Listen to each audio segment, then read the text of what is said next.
Whenever I was a kid playing Nintendo, there'd always be certain games I would rent over and over again. I would really enjoy these games, and I never could find them to buy them or find them off friends to trade for or anything, but I would rent the game constantly. Final Fantasy was one of my favorites. Dragon Warrior 2, another one of my favorites. Zombie Nation, another one of my favorites. And finally, one that may surprise a lot of you people, but one of my favorites as a kid and one I still enjoy today, the future of law enforcement, Robocop. I really love up in the upper hand corner, I don't know if you can read it there, but right in there, right by the Data East logo, it says all man, or I'm sorry, it says part man, part machine, all game. And it's supposed to be a play in the tagline from the movie, part man, part machine, all cop, but all game, where's the man part? I get the machine part because, you know, there's our NES sitting right there. It's a machine, yes, and this being a cartridge, it plugs into the machine, but where's the man other than on the cover there? If there's a picture of a man, well, let's just play the game. Oh no, a static screen. Robocop must be offline.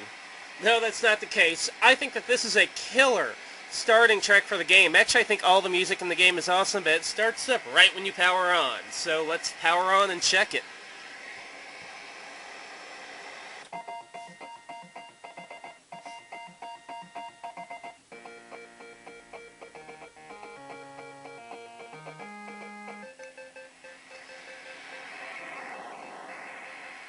Doesn't that just scream badass to you? And I always love the little intermission before you even start the game.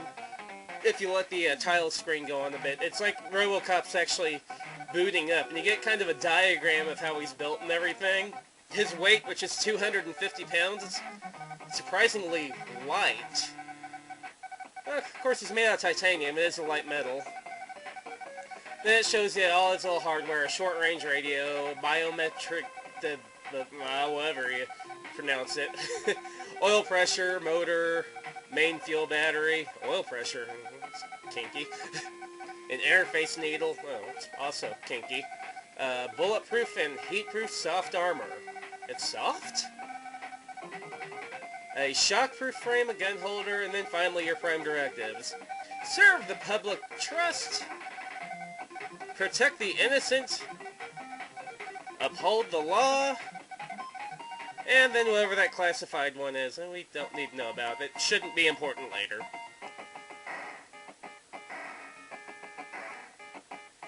Once again, a killer cutscene. It actually reminds me of the cutscenes from Batman almost. Crime in progress. Kill. So here's our hero starting out, who towers above our foes. You don't have his gun out yet, and you find hitting A and B, you just punch. Nothing else. No jumping, just punching. Yeah, it's kind of a limitation. It never stopped me from enjoying this game, though. And some people claim that the stairs are hard to figure out in certain reviews. As you can see, I don't have a lot of trouble with them. It takes maybe 10-15 seconds to figure out the window for the stairs, and then you'll get it every time. Finally, he pulls out the gun, where B will punch, A will fire the gun. So let's kill the hapless dogs here. Of course, no dogs were harmed in the filming of this feature. Yeah, not a good idea to shoot the motorcycle, by the way. It's usually a better idea just to punch the motorcycle and be done with it. Now, the little electricity things, that actually adds to your time. You have 2 meters here. A time meter, which is signified, I'm thinking, by the battery power meter. And then a P meter, which I guess stands for power, which I guess would be how durable your titanium shell is. And we're passing by the Data East building there in the background. And then finally we reach our first boss. Now I'll admit this guy's a little weak. Easiest way is to start shooting him. He'll block everything. Then when you got him, just spam that punch attack like no end. And my controller's not being real responsive.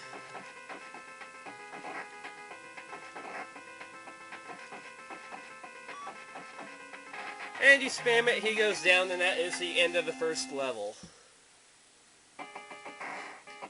Then you see him Babylon mindlessly. Arrest mode, City Hall, crime in progress. It looks like nighttime now in Detroit. Here comes some idiot with a machine gun. Here's a clue, aim for the mouth, it's unprotected. I never understood that in the movies. Why did they not aim for the mouth? Or they might have mentioned that. I think in Robocop 3 they mentioned to aim for his mouth, but it didn't really work out. Whoop. I didn't walk out of the way in time. What a shame.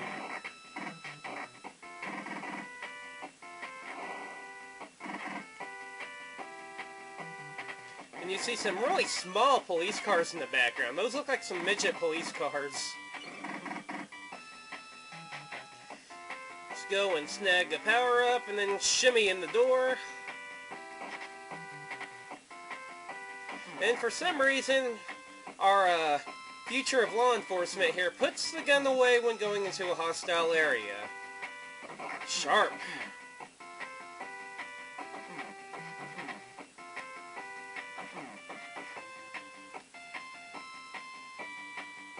Nothing in here. Let's move on. I thought there was a power-up in there.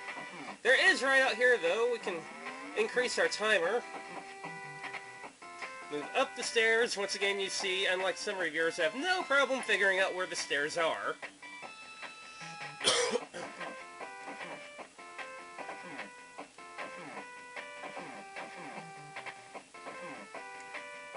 I really loved this game as a kid. It really gave you the feeling of actually controlling Robocop. And yeah, the no jumping thing does kind of suck to a degree, but on the same hand, it kind of gives you a feel of that, almost the heaviness, the weight of Robocop, if you can kind of figure out what I'm trying to say there.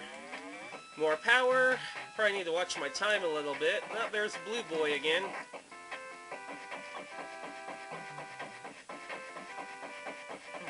And Blue Boy goes down. There's a decent time power up. We'll up our stairs here. Pulls out the gun. Ends up being a trap. Let's hammer through the door. Into the mayor's office. Come on. Now, once you actually hit the guy a few times, and try not to shoot the mayor. It's a bad thing if that happens. He'll ditch the mayor. You just gotta really watch your timer whenever you're fighting them and duck under the bullets. See?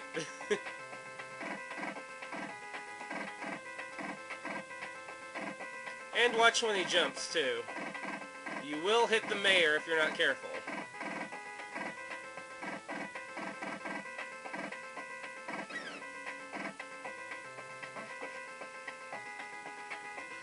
And once again, though, that boss isn't as hard as the online reviewers make it out to be. I've never understood all the online reviews. Oh, it's so hard and difficult to do all this stuff. No, it's not. And then you get a fun little target shooting thing, which is straight out of the arcade version.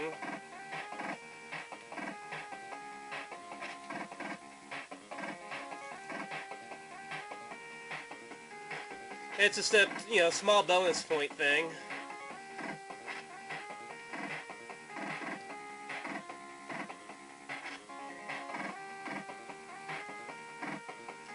And once your time's up, it'll rate you. Congratulations, you hit 22 targets. That just adds to your score.